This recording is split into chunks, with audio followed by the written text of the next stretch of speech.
And hello YouTube, and welcome back to another episode of The Zone TV Movie Entertainment with me, your host Jonathan, once again bringing you my thoughts and review for the brand new Netflix film, Texas Chainsaw Massacre. Now, Texas Chainsaw Massacre is another attempt at the Texas Chainsaw Massacre franchise, if you want to call it that, at this point, because there's been a lot of them, different versions, different origin stories.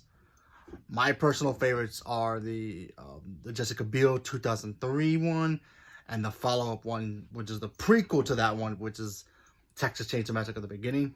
Those are my favorite ones, and also the Texas 3D. I like the three of them. They're my favorites.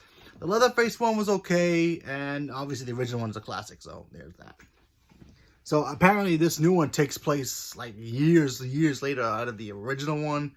And the main girl who survives that one, who gets into the pickup truck, she's still dealing with the trauma of that. And, yeah, I guess the town took her story and kind of like made it to a way they can get people to, draw them, tourists to come to their town, I guess.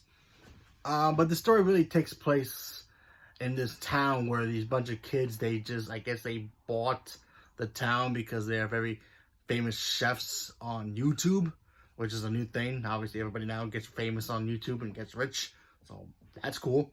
So they buy the town, and something happens where they find out there's an old lady living in this like abandoned. Listen, the town is abandoned. They bought the whole town, so everybody had to clear out. But this lady lives in this orphanage that she's been living her whole life, taking care of these kids.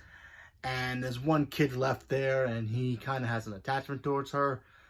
And something happens to, the old lady, and he goes on a killing spree.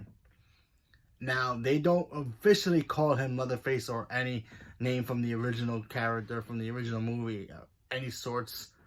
But he goes on a rampage towards these kids, and doesn't end well for a lot of them. So, if you've seen the trailer, there's one scene where you see him show up in a bus, and you can tell what happens there. Okay, so how does this movie compare to any of the other ones? Honestly, I'm gonna be honest. I didn't like it. I honestly did not like this film. I wanted to. I was really intrigued to see what they were gonna do. I'm like, okay, they're gonna bring back the lady from the original movie, come back for revenge. That sounded cool because I was like, all right, she survived. Whatever happened to her character, we don't really know what happened to her. I don't think they brought her up in number 2 or 3 from the original ones.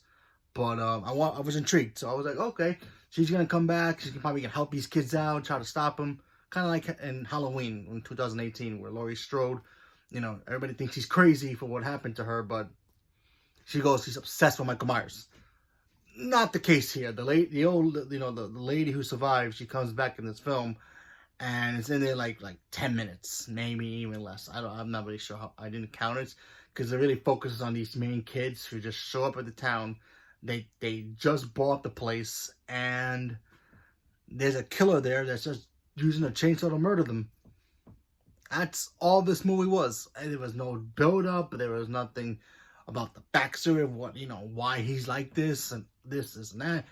Yeah, he put on a person's face on in one scene, and they don't give an explanation of why he does it. Not like in the original movies where, oh yeah, if you've seen the Jessica Biel one, and that one, his name was Thomas Hewitt, and he had like a skin thing, and he always being made fun of. So that's why when he started killing people, that's when he started making the masks. That was a cool way to, show us that this kid had pain, but he went mental. Here, he does it once, and then that's it. No explanation of why he does it. It's just a cheesy way to be like, oh, look, he's Leatherface. Yeah, he puts on somebody else's face on to wear as a mask. To tell you the truth, he didn't really need one because we didn't really see his face anyway before he even put the mask on, so there was no need for it, but whatever. The kills were okay. I thought the kills were alright, but, what can you do? And I like the other ones. I feel like the other ones do a lot better with, the kills. There was some clever moments in here that I was like, okay, that was cool. That was a cool kill. Different, but cool. But when you have that combined with something that makes no sense towards a story that you say you're going to do one thing and you turn into a different story, then it doesn't work out. to me, I didn't like it. So if you like it, that's awesome. If you didn't, welcome to the club. But yeah, like I said, personally, I enjoy the original Jessica Biel one the most. The sequel to that one, and of course the Alexander Daddario Texas 3D. I like those three the most because they explain the origin in different ways, you know. So here we didn't get that much, so it was all right, you know. But what can you do? So leave me a comment below. Let me know what you guys thought about the new Texas Chainsaw Massacre film. Are you guys excited for it? Not excited for it? Are you guys officially like done with this franchise and you think they should just move on and get rid of it for good? Leave me a comment below. Let me know. Thank you very much and have a good day.